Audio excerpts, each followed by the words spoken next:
Hello दोस्तों, आप सभी लोगों का आपके इंग्लॉजी चैनल पर स्वागत है। आज हम इस वीडियो में किस किस चीज़ों के बारे में बात करने वाले हैं, ये सारी की सारी चीज़ें देख लीजिए, समझ लीजिए। देखिए दोस्तों, पहले तो हम इस वीडियो में बात करेंगे टेंसेस के बारे में कि टेंसेस होता क्या है, उसके बारे में। टेंसेस के टाइप्स कितने होते हैं, कितने टाइप्स के टेंसेस होते हैं, इसके बारे में डिस्कस करेंगे। प्रेजेंट इंडेफिनिट सेंटेंस से आज हम स्टार्ट करने वाले हैं, क्योंकि सबसे स्टार्टिंग का जो टेंस है वो प्रेजेंट इंडेफिनिट ही है। वे टू आइडेंटिफाई सेंटेंसेस, मतलब कि हम सेंटेंसेस को पहचानेंगे कैसे कि वो कौन सी कैटेगरी का सेंटेंस है। नेक्स्ट थिंग, सेंटेंस फॉर्मेशन के मतलब कि सेंटेंसेस को किस तरीके से बनाया जाता है, इसके बारे में डिस्कस करेंगे। चलिए दोस्तों, इस वीडियो को स्टार्ट करते हैं और देखते हैं टेंस होता क्या है। भाई, टेंस का मतलब होता है टाइम, और टाइम के केवल तीन प्रकार होते हैं, तीन टाइप्स होते हैं टाइम के। एक होता है पास्ट, एक होता है प्रेजेंट, एक होता है फ्यूचर। ये तीन ही टाइप्स होते हैं। मैं आपको समझा देता हूँ कि पास्ट कौन सा टाइम होता है। पास्ट वो टाइम होता है जो टाइम बीत गया है। प्रेजेंट वो टाइम होता है जो टाइम अभी आपका चल रहा है, वर्तमान। फ्यूचर वो टाइम होता है जो आपका टाइम आने वाला है, जो आपका समय आने वाला है। और जो टेंसेस के टाइप्स होते हैं वो केवल चार होते हैं। टाइप्स देखिए, पहला टाइप है इनडेफिनिट, दूसरा टाइप है कॉन्टिन्यूअस, तीसरा टाइप है परफेक्ट, और चौथा एंड द लास्ट टाइप है परफेक्ट कॉन्टिन्यूअस। हमने केवल इन्हें चार कैटेगरी में डिवाइड किया है, और हर एक कैटेगरी का तीन टेंसेस होते हैं, जिन्हें हम प्रेजेंट, पास्ट, फ्यूचर में डिवाइड करते हैं। चलिए दोस्तों, प्रेजेंट इंडेफिनिट से स्टार्टिंग करते हैं। उसकी पहचान क्या होती है, उसके सेंटेंसेस किस तरीके से बनाते हैं, इन सारी की सारी चीज़ों के बारे में बात करते हैं। अगर आप लोग उन लोगों में से हैं जो कि अपनी लाइफ को अपग्रेड करना चाहते हैं और इंग्लिश लैंग्वेज को सीखना चाहते हैं, तो इस चैनल को दोस्तों सब्सक्राइब कर लीजिए, ताकि आपको आने वाले वीडियोस की नोटिफिकेशन टाइम टू टाइम मिल सके। अब देखते हैं दोस्तों, प्रेजेंट इंडेफिनिट के जो सेंटेंसेस होंगे उसे आप पहचानेंगे किस तरीके से। मैंने आपको स्टार्टिंग में बताया था कि इनकी पहचान देखेंगे कि कैसे आइडेंटिफाई कर सकते हैं हम प्रेजेंट इंडेफिनिट के सेंटेंसेस को। देखिए दोस्तों, यहाँ पर ना पहचान लिखी हुई है। जिन भी सेंटेंसेस के लास्ट में ता है, ती है, ते हैं, ताहू का साउंड आएगा, आपको समझ जाना है कि वहाँ पर प्रेजेंट इंडेफिनिट कैटेगरी का रूल अप्लाई होगा। दोस्तों, नीचे ना कुछ एग्जाम्पल्स भी लिखे हुए हैं, जिसके माध्यम से आप समझ सकेंगे कि उसकी पहचान किस तरीके की होगी और उसके सेंटेंसेस कैसे होंगे। देखिए, हम जाते हैं, वह काम करता है, वो गाने सुनती है। दोस्तों, इन सारे सेंटेंसेस के लास्ट में आपको एक बात कॉमन मिलेगी, ते हैं, ता है, ती है का साउंड आ रहा है। इससे क्या पता चल रहा है हमें कि पहचान मैच हो रही है प्रेजेंट इंडेफिनिट के कैटेगरी के सेंटेंसेस से। दोस्तों, यही है इसकी पहचान। नीचे ना इसके फॉर्मूला लिखा हुआ है, जिसके माध्यम से, जिसकी हेल्प से आप सेंटेंसेस बनाएंगे, वो देखिए और समझिए। देखिए, पहले आपको इस्तेमाल करना है सिंगुलर सब्जेक्ट का।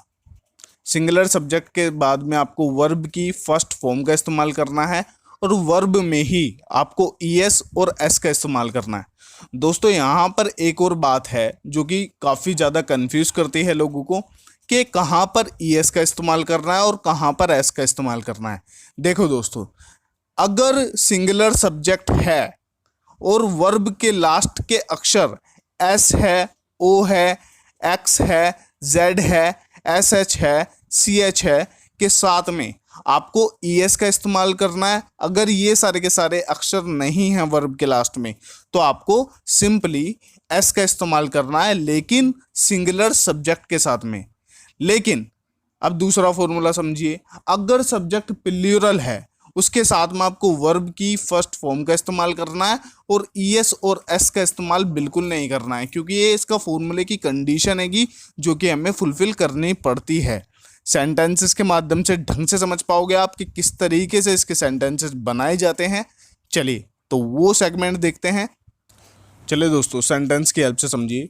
देखिए दोस्तों, यहाँ पर ना दो सेंटेंस है, दोनों के दोनों सेम है, लेकिन सब्जेक्ट अलग अलग है।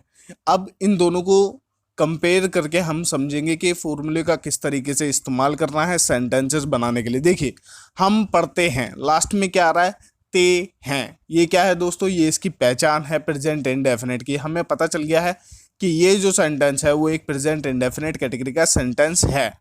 हम के लिए हम वी सब्जेक्ट का इस्तेमाल करते हैं। पढ़ने की वर्ब की फर्स्ट फॉर्म होती है स्टडी, वी स्टडी। अगला सेंटेंस देखिए, वह पढ़ता है, लास्ट में क्या आ रहा है, ता है। पहचान हो गई, प्रेजेंट इंडेफिनिट कैटेगरी का सेंटेंस है।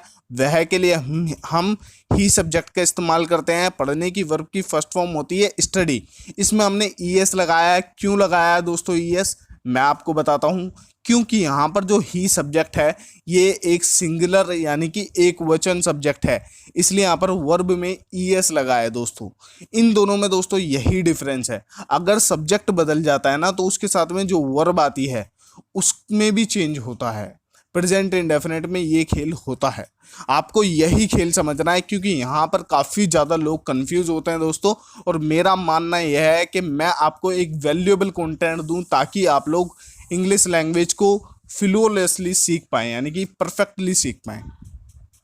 दोस्तों यहाँ तक आप समझ गए होंगे। मैं आपको आगे सेंटेंसेस देता हूँ, उसके माध्यम से आप और ढंग से समझ जाएंगे और एग्जाम्पल के साथ में समझते हैं। देखिए अमन जाता है, लास्ट में क्या आ रहा है, ता है। पता चल गया, आइडेंटिफाई हो गया कि ये एक प्रेजेंट इंडेफिनिट कैटेगरी का सेंटेंस है।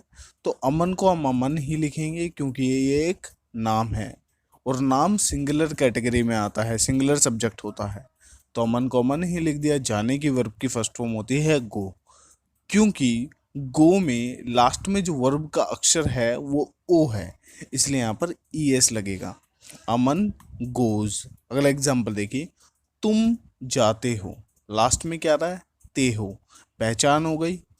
तुम के लिए हमने यू सब्जेक्ट का इस्तेमाल किया है। जाने की वर्ब की फर्स्ट फॉर्म होती है गो। दोस्तों यहाँ पर हमने ईएस नहीं लगाया। क्यों नहीं लगाया, क्योंकि यहाँ पर जो सब्जेक्ट है वो एक प्लूरल सब्जेक्ट है, इसलिए यहाँ पर हमने ईएस का इस्तेमाल नहीं किया है वर्ब के साथ में। You go. अगला एग्जाम्पल देखिए, मैं खेलता हूँ, लास्ट में क्या आ रहा है, ता हूँ। पहचान हो गई। मैं के लिए आई सब्जेक्ट का इस्तेमाल किया है। खेलने की वर्ब की फर्स्ट फॉर्म होती है प्ले, आई प्ले। अगला एग्जाम्पल देखिए, वह खेलता है, लास्ट में क्या आ रहा है, ता है। पहचान हो गई। वह के लिए ही सब्जेक्ट का इस्तेमाल किया है। खेलने की वर्ब की फर्स्ट फॉर्म होती है प्ले, प्ले में एस लगा दिया है। क्यों लगा दिया है, क्योंकि यहाँ पर जो सब्जेक्ट है ही, ये एक सिंगुलर सब्जेक्ट है, इसलिए यहाँ पर प्ले में यानी कि वर्ब में एस लगाया है। अगला एग्जाम्पल देखिए, वह हंसते हैं, लास्ट में क्या आ रहा है, ते हैं। पहचान हो गई। तो वह के लिए हम दे सब्जेक्ट का इस्तेमाल करते हैं। हंसने की वर्ब की फर्स्ट फॉर्म होती है लाफ, दे लाफ। लेकिन हमने यहाँ पर वर्ब में एस नहीं लगाया। क्यों नहीं लगाया, क्योंकि यहाँ पर जो सब्जेक्ट है वो एक प्लूरल सब्जेक्ट है, इसलिए यहाँ पर वर्ब में एस नहीं लगाया। अगला एग्जाम्पल देखिए, वह हंसती है। पहचान हो गई, लास्ट में ती है का साउंड आ रहा है। और सेंटेंस हमें पता चल रहा है कि किसी लड़की के बारे में बात हो रही है, और लड़की के लिए हम सी सब्जेक्ट का इस्तेमाल करते हैं, जो कि हमने यहाँ पर किया है।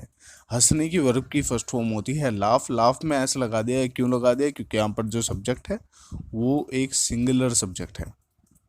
अगला एग्जाम्पल देखिए, तुम लिखते हो, लास्ट में क्या रहा है, ते हो। पहचान। तुम के लिए यहाँ पे यू सब्जेक्ट का इस्तेमाल किया है। लिखने की वर्ब की फर्स्ट फॉर्म होती है राइट, यू राइट। अगला सेंटेंस देखिए, वह लिखता है, लास्ट में क्या रहा है, ता है। पहचान हो गई। वह के लिए ही सब्जेक्ट का इस्तेमाल किया है। लिखने की वर्ब की फर्स्ट फॉर्म होती है राइट, राइट में एस लगा दिया है। ही राइट्स। वर्ब में एस क्यों लगाया, क्योंकि यहाँ पर जो सब्जेक्ट है वो एक सिंगुलर सब्जेक्ट है। अब समझते हैं नेगेटिव सेंटेंसेस बनाने का फॉर्मूला। देखिए दोस्तों, पहले मैं आपको एक्सप्लेन कर देता हूँ कि नेगेटिव सेंटेंसेस कौन से सेंटेंसेस होते हैं। नेगेटिव सेंटेंसेस ऐसे सेंटेंसेस होते हैं जिसमें हम ना नहीं का इस्तेमाल करते हैं। जैसे कि एग्जाम्पल नीचे लिखा हुआ है, मैं नहीं खेलता हूँ। दोस्तों यहाँ पर मैंने नहीं का इस्तेमाल किया है सेंटेंस में। इसी तरीके के नेगेटिव सेंटेंसेस होते हैं। आप समझते हैं फॉर्मूले को, ताकि हम समझ सकें कि इसके सेंटेंसेस हम किस तरीके से बनाएंगे। देखिए दोस्तों, अगर सब्जेक्ट आपका सिंगुलर है उसके साथ में आपको डज नॉट का इस्तेमाल करना है, प्लस वर्ब की फर्स्ट फॉर्म का इस्तेमाल करना है। अब दूसरा फॉर्मूला समझिए, अगर सब्जेक्ट प्लूरल है उसके साथ में आपको डू नॉट का इस्तेमाल करना है प्लस वर्ब की फर्स्ट फॉर्म का यूज करना है। दोस्तों नीचे सेंटेंस लिखे हुए हैं, इसके माध्यम से, इसकी हेल्प से समझेंगे कि आपको इस फॉर्मूले का यूज किस तरीके से करना है। देखिए, मैं नहीं खेलता हूँ, लास्ट में क्या रहता हूँ, पहचान हो गई। मैं के लिए आई सब्जेक्ट का इस्तेमाल किया है क्योंकि आई सब्जेक्ट एक प्लूरल सब्जेक्ट है, इसलिए उसके बाद में डू नॉट का इस्तेमाल किया है और उसके बाद में वर्ब की फर्स्ट फॉर्म का इस्तेमाल किया है। अगला एग्जांपल देखिए, वह नहीं खेलता है, ही डज नॉट प्ले। दोस्तों वह के लिए ही सब्जेक्ट का इस्तेमाल किया है, ही एक सिंगुलर सब्जेक्ट है इसलिए यहाँ पर डज नॉट का इस्तेमाल किया है और उसके बाद में वर्ब की फर्स्ट फॉर्म का इस्तेमाल किया है। दोस्तों आपको फॉर्मूले को इसी तरीके से यूज़ करना है ताकि आपके सारे के सारे सेंटेंसेस एकदम करेक्ट हों। कुछ और एग्जांपल्स देखते हैं और उसके माध्यम से समझते हैं कि नेगेटिव सेंटेंसेस किस तरीके से बनाएंगे। देखिए, वह नहीं पढ़ता है या वह पढ़ता नहीं है, दोनों के दोनों एकदम सही होंगे। देखिए, वह के लिए यहाँ पर ही सब्जेक्ट का इस्तेमाल किया है, उसके बाद में डज नॉट का इस्तेमाल किया है। डज नॉट का इस्तेमाल क्यों किया है? क्योंकि यहाँ पर जो ही सब्जेक्ट है वो एक सिंगुलर सब्जेक्ट है। उसके बाद में पढ़ने की वर्ब की फर्स्ट फॉर्म का इस्तेमाल किया है जो कि होती है read. He does not read. दोस्तों अगर आपको इसे शॉर्ट में बोलना है तो आप इस तरीके से बोल सकते हैं, ही डजेंट रीड। अगला एग्जाम्पल देखिए, हम उनसे बात नहीं करते हैं। हम के लिए हमने यहाँ पर वी सब्जेक्ट का इस्तेमाल किया है, उसके बाद में डोंट का इस्तेमाल किया है जो कि डू नॉट को अगर आप शॉर्ट में करके बोलें तो वो डोंट बन जाता है। We don't talk to them, और डोंट के बाद में वर्ब की फर्स्ट फॉर्म का इस्तेमाल किया है। अगला एग्जाम्पल देखिए, वो कॉफ़ी नहीं पीता है। वो के लिए हमने यहाँ पे ही सब्जेक्ट का इस्तेमाल किया है। डज नॉट को हमने यहाँ पे शॉर्ट में लिख दिया है डजेंट। पीने के लिए हमने यहाँ पे वर्ब की फर्स्ट फॉर्म टेक का इस्तेमाल किया है। क्या नहीं पीता है? कॉफ़ी नहीं पीता है। He doesn't take coffee. अगला एग्जाम्पल देखिए, तुम मोबाइल नहीं यूज़ करते हो। तुम के लिए यहाँ पे हमने यू सब्जेक्ट का इस्तेमाल किया है क्योंकि यू एक प्लूरल सब्जेक्ट है। उसके बाद में हमने डू नॉट का इस्तेमाल किया है। आप इसे शॉर्ट में डोंट भी बोल सकते हैं, ये आपकी मर्जी है। क्या नहीं यूज़ करता है? मोबाइल यूज़ नहीं करता है, तो उसके लिए वर्ब की फर्स्ट फॉर्म का इस्तेमाल किया है यूज़। क्या नहीं यूज़ करता है? मोबाइल, तो लास्ट में मोबाइल लिख दिया, you do not use mobile. अगला एग्जाम्पल देखिए, वह उनसे नहीं मिलता है।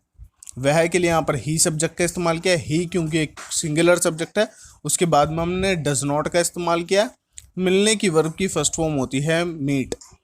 किन से नहीं मिलता? उनसे नहीं मिलता है, तो उनसे के लिए हमने देम का इस्तेमाल किया है। He does not meet them, या फिर आप इस तरीके से बोल सकते हैं, ही डजेंट मीट देम। अब बात करते हैं दोस्तों इंटेरोगेटिव सेंटेंसेस के बारे में। मैं आपको पहले बता देता हूँ, इंटेरोगेटिव सेंटेंसेस वो सेंटेंसेस होते हैं जिसमें हम किसी से क्वेश्चन पूछते हैं। देखिए दोस्तों, इसके सेंटेंसेस आप किस तरीके से बनाएंगे पहले वो समझ लेते हैं, फिर एग्जांपल के माध्यम से समझेंगे कि इसके सेंटेंसेस को हम किस तरीके से फॉर्म करेंगे यानी कि बनाएंगे। देखिए दोस्तों, पहले आपको डज का इस्तेमाल करना है, लेकिन अगर सब्जेक्ट सिंगुलर होगा तभी आपको उससे पहले डज का इस्तेमाल करना है और उसके बाद में आपको वर्ब की फर्स्ट फॉर्म का इस्तेमाल करना है। ठीक है, अब देखिए दूसरा फॉर्मूला, पहले आपको डू का इस्तेमाल करना है। अगर सब्जेक्ट प्लूरल है तभी आपको डू का इस्तेमाल करना है और उसके बाद में आपको वर्ब की फर्स्ट फॉर्म का इस्तेमाल करना है। दोस्तों नीचे ना दो सेंटेंस लिखें जिसके माध्यम से आप दोनों को समझ सकते हैं कि किस तरीके से इसमें क्वेश्चन पूछा जाता है और किस तरीके से आप इन दोनों फॉर्मूले का यूज़ करेंगे। देखिए, क्या अमन जाता है? दोस्तों यहाँ पर क्वेश्चन पूछा जा रहा है, क्या अमन जाता है, तो ये एक क्वेश्चन है। देखिए दोस्तों, अमन एक सिंगुलर सब्जेक्ट है, इसलिए यहाँ पर पहले डज का इस्तेमाल किया गया है। क्यों? आपको पता चल ही गया होगा, क्योंकि यहाँ पर जो सब्जेक्ट है वो एक सिंगुलर सब्जेक्ट है। जाने की वर्ब की फर्स्ट फॉर्म का इस्तेमाल किया है जो कि होती है गो। अगला सेंटेंस देखिए, क्या हम हंसते हैं? देखिए दोस्तों, वी एक प्लूरल सब्जेक्ट है, इसलिए इससे पहले यहाँ पर डू का इस्तेमाल किया है। हंसने की वर्ब की फर्स्ट फॉर्म होती है लाफ, इसलिए यहाँ पर लाफ का इस्तेमाल किया है। Do we laugh. कुछ और एग्जाम्पल देखते हैं दोस्तों और इसके माध्यम से समझते हैं कि सेंटेंसेस किस तरीके से बनाएंगे। देखिए, क्या वह किताब लिखता है। दोस्तों यहाँ पर ना क्वेश्चन पूछा जा रहा है, क्या वह किताब लिखता है। तो दोस्तों वह जो सब्जेक्ट है यहाँ पर, ये एक सिंगुलर सब्जेक्ट है। अब आपको पता ही चल गया होगा कि इससे पहले किस चीज़ का इस्तेमाल किया जाएगा, यहाँ पर डज का इस्तेमाल किया जाएगा, जैसा कि हमने यहाँ पर किया है। डज ही, उसके बाद में लिखने की वर्ब की फर्स्ट फॉर्म का इस्तेमाल किया है जो कि होती है राइट। क्या लिखता है, किताब लिखता है। Does he right book. अगला एग्जाम्पल देखिए, क्या तुम यहाँ रहते हो, डू यू लिव हियर। दोस्तों तुम के लिए यहाँ पर यू सब्जेक्ट का इस्तेमाल किया है, और डू यहाँ पर क्यों लगाया है, देखिए यहाँ पर जो यू सब्जेक्ट है ये एक प्लूरल सब्जेक्ट है, इसीलिए इससे पहले यहाँ पर डू का इस्तेमाल किया है, डू यू लिव हियर। अगला एग्जाम्पल देखिए, क्या वह तुमसे मिलते हैं। वह एक प्लूरल सब्जेक्ट है, डू दे मीट यू। दोस्तों यहाँ पर डू का इस्तेमाल क्यों किया है, क्योंकि यहाँ पर जो सब्जेक्ट है वो प्लूरल सब्जेक्ट है, और उसके बाद में मिलने की वर्ब की फर्स्ट फॉर्म का इस्तेमाल किया है जो कि होती है मीट। किससे मिलता है, तुमसे। तो लास्ट में प्रोनाउन की जगह पे, ऑब्जेक्टिव पार्ट की जगह पे यहाँ पे यू का इस्तेमाल किया है, डू दे मीट यू। दोस्तों इस वीडियो को यहीं पर समाप्त करते हैं, आपसे मुलाकात होगी हमारे नेक्स्ट वीडियो में। If you haven't subscribe to this channel then do it subscribe so that you can get the notifications of our next coming videos. Bye bye.